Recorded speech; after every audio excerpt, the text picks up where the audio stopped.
दोस्तों, कुत्ते को रोटी खिलाने के 8 फायदे जान लो, कभी दुखी नहीं रहोगे। दर्शक बंधुओं, आज की कहानी आपको सोचने पर मजबूर कर देगी। इस कहानी में मैं कुत्ते के बारे में बता रहा हूं। अक्सर हम कई मौकों पर कुत्तों का नाम लेकर मिसाल दिया करते हैं। किसी को गाली देते हैं तो कुत्ते का नाम जुबान पर आता है। गाली आदमी को देते हैं पर नाम कुत्ते का बदनाम होता है। क्या कुत्ता इतना गया गुजरा जीव है? हमने उसे कभी खिलाने पिलाने के बारे में तो नहीं सोचा, चाहे कितने ही दिन से भूखा द्वार पर पड़ा हो, लेकिन हमें कभी उसका नाम इस्तेमाल करने में लज्जा नहीं आई। आपसे निवेदन है कि 5 मिनट का समय निकालकर इस कहानी को जरूर सुन लेना, शायद आपकी सोच बदल जाए। एक कुत्ते ने अपने जीवन की कहानी कुछ इस प्रकार बयान की कि हे दुनिया के लोगों, हम पर रहम करो। हमारा कोई घर नहीं होता, कोई आश्रय नहीं होता, कमाकर खाना हमें नहीं आता, हमें वस्त्र भी पहनने का ज्ञान नहीं है, इसीलिए सर्दी गर्मी बरसा में हम ऐसे ही घूमते रहते हैं। हमें पढ़ना लिखना नहीं आता, आपकी तरह हमें अनुशासन नहीं आता, हमें आपकी तरह बोलना नहीं आता। यह हमारा दुर्भाग्य ही समझिए, पर हमें आपकी तरह भूख भी लगती है। चोट लगने पर हमें आपकी तरह पीड़ा भी होती है, हमें आपकी तरह रोना भी आता है। बस इन्हीं 3 कामों में हम आपकी बराबरी करते हैं, इसीलिए हम पर दया दिखाइए, हमें और कष्ट मत दीजिए। ईश्वर ने तो हमें वैसे भी कष्ट देकर ही भेजा है, ऊपर से आप लोग हमें परेशान करते हैं। हम आपकी तरह मनुष्य नहीं हैं, हम पराधीन जीव है। जब हमारा जन्म हुआ उस समय हमारे आंख कान बंद थे। कह नहीं सकते कि उस समय आपके जन्म पर जैसे नाच गान होता है, बाजे बजते हैं, खुशी मनाई जाती है, हमारे जन्म पर भी ये सब हुआ होगा। हमारे जन्म पर किसने खुशी मनाई होगी? हम जिस बिछौने पर थे वो रुई की भान नरम तो था, सर्दी बिल्कुल नहीं लगती थी। मैं मन में सोच रहा था कि किसी बड़े घर में पैदा हुआ हूं, लेकिन जब हमारी आंख खुली तो मैंने देखा कि हमारी मां, जिसे आप लोग कुतिया बोलते हो, वो अपने 4 बच्चों को छाती से चिपटाकर एक भार की राख में पड़ी थी। हम 4 भाई थे, बाकी 3 भाई तो लाल और भूरे रंग के थे। मैं अकेला काला था, सबसे छोटा मैं ही था, इसीलिए कमजोर भी था। मेरी मां हम लोगों के पास जब तब आती थी क्योंकि उसे भी अपने भोजन की व्यवस्था करनी पड़ती थी। यदि वो ना खाती तो हमें दूध कहां से पिलाती? उस एक पर हम 4 निर्भर थे। वो बेचारी अपने भोजन के लिए इधर उधर दौड़ती रहती थी। कभी भोजन मिल भी जाता था, कभी नहीं मिलता था, लेकिन वो हमेशा हम चारों का बड़ा ख्याल रखती थी। आखिर मां जो थी वो रात रात भर जाग कर गांव की रखवाली करती थी। मजाल क्या जो अनजान आदमी बुरी नीयत से गांव की ओर भी झांक जाए। दूसरे गांव के कुत्ते भी हमारी मां के डर से गांव में नहीं आते थे। गांव के किसी किसान के खेत में कोई साढ़ या नील गाय फसल खाने आती तो हमारी मां उसे दौड़ा कर भगा देती। गांव वालों के लिए इतना सब करने के बाद भी कोई हमारी मां को स्वेच्छा से भोजन नहीं देता था। उसके लिए उसे मजबूर होकर छीना झपटी करनी पड़ती थी। कई बार तो लोग उसे लाठी डंडों से पीट कर भगा देते। बेचारी उस दिन भूखी रहकर पेट की आग से जलती रहती थी। आखिर भूख तो हमें आपकी ही तरह लगती है, ऊपर से उसे अपने 4 बच्चों की चिंता लगी रहती थी। आखिर मां जो थी, जब भूख उसे चैन से बैठने नहीं देती और गांव वालों का भी उसे देखकर हृदय नहीं पसीजता, तो बेबस होकर के उसे लोगों के घरों में चोरी से घुसना पड़ता था, और खाने की कोई चीज मिल जाती तो उसे खाकर अपने पेट की आग बुझा लेती। कई बार तो लोग उसे खाने की वस्तु ले जाते, देख तो लाठी डंडे लेकर उसके पीछे पड़ जाते। कुछ निर्दयी लोग तो कई बार उसे घर के अंदर बंद करके पीटते थे, हमारी मां का बुरा हाल कर देते थे। क्या बिगाड़ा था? उसने सिर्फ अपने पेट के लिए भोजन ही तो चुराया था। चोरी करने का हमें कोई शौक नहीं है, पर पापी पेट हमें यह सब करने के लिए मजबूर कर देता है। एक दिन की बात, बड़ी ठंडी बरसात हुई, ओले पड़े थे, ठंडी हवा चल रही थी। उस ठंड में ठिठुरकर हमारे 2 भाई मर गए। उस दिन हमारी मां बहुत रोई, लेकिन मनुष्य हमारी पीड़ा क्यों समझेगा? उसके बच्चे थोड़े ही मरे थे, अब हम सिर्फ 2 भाई रह गए थे।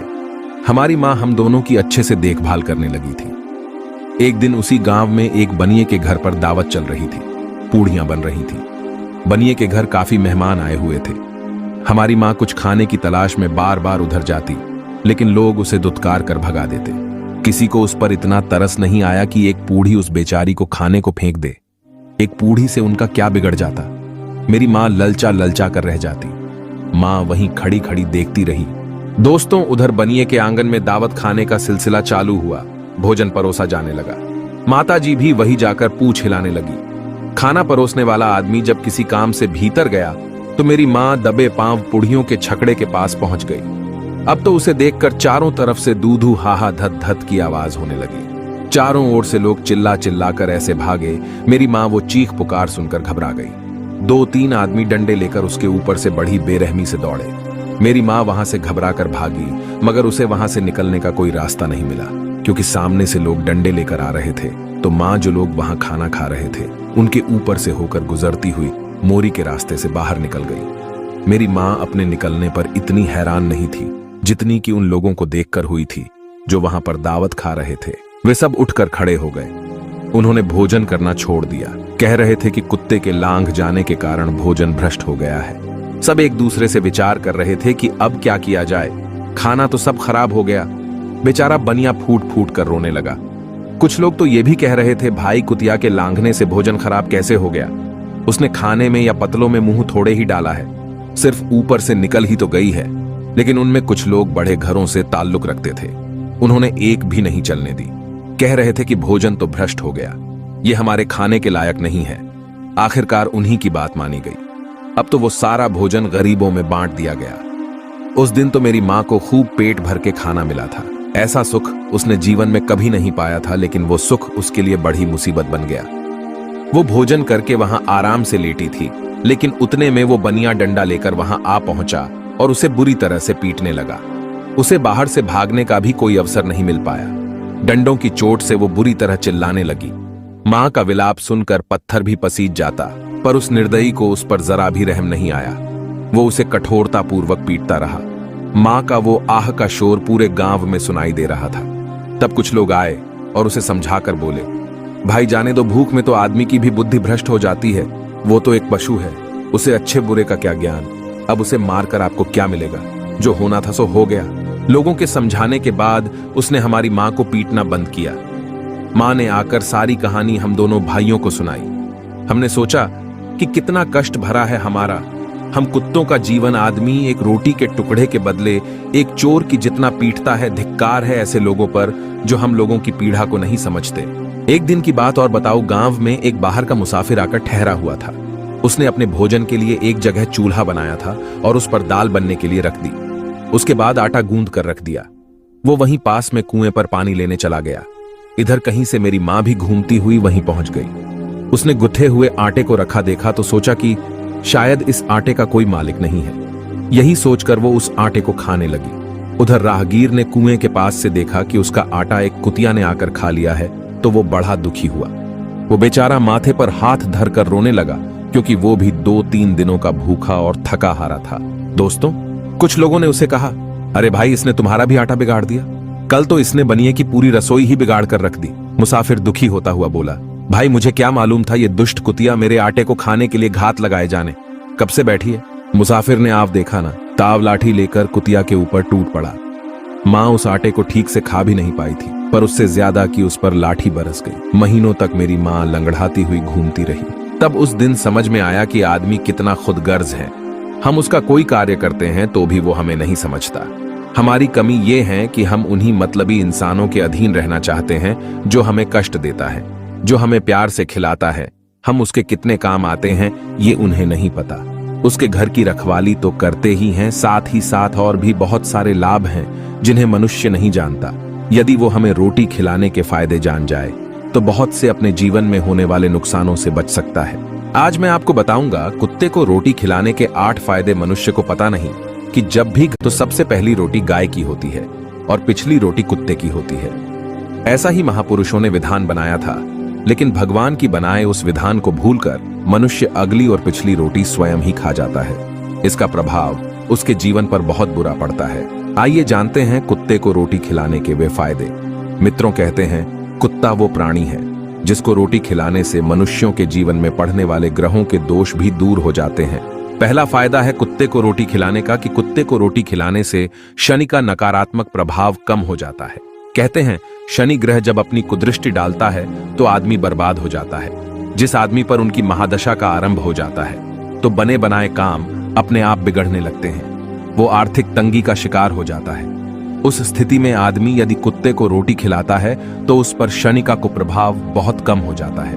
नंबर 2, दूसरा फायदा है कि कुत्ते को रोटी खिलाने से भाग्य आपके पक्ष में हो जाता है। आपके घर के अंदर नकारात्मक शक्ति नष्ट हो जाती है। नंबर 3, कुत्ते को रोटी खिलाने से माता लक्ष्मी प्रसन्न हो जाती है और आपके घर में धन दौलत की कभी कमी नहीं रहती। नंबर 4, कुत्ते को रोटी खिलाने से आपके ऊपर कर्ज नहीं चढ़ता और जो पहले से आप कर्जदार है उससे भी मुक्ति मिल जाती है।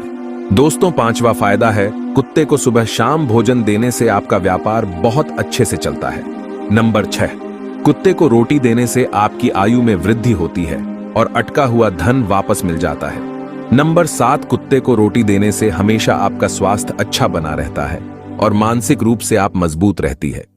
मन ऊर्जावान रहता है, अच्छे विचार आपके मन के अंदर आते हैं। नंबर 8, कुत्ते को रोटी खिलाने से भगवान प्रसन्न रहते हैं क्योंकि भगवान को समस्त जीवों की, समस्त प्राणियों की चिंता रहती है और जो समस्त जीवों पर दया दिखाता है, भगवान भी उस मनुष्य से हमेशा प्रसन्न रहते हैं। भगवान की कृपा सदैव उस परिवार पर बनी रहती है जो इन मूक पशुओं पर दया दिखाता है।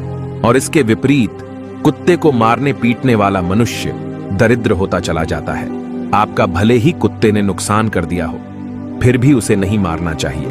कहते हैं कुत्ता जब रोता है तो अपशगुन होता है, कोई संकट आता है, किसी की मृत्यु होती है, इसलिए कुत्ते को कभी रुलाना नहीं चाहिए। जो बीमार कुत्ते का, घायल कुत्ते का इलाज करवाता है, उस पर अश्विनी कुमार सदैव प्रसन्न रहते हैं। वो मनुष्य सदैव निरोगी बना रहता है। दर्शक बंधुओं, उम्मीद करता हूं ये कहानी अच्छी लगी होगी, तो चलिए आगे भी दोस्तों में शेयर कीजिए।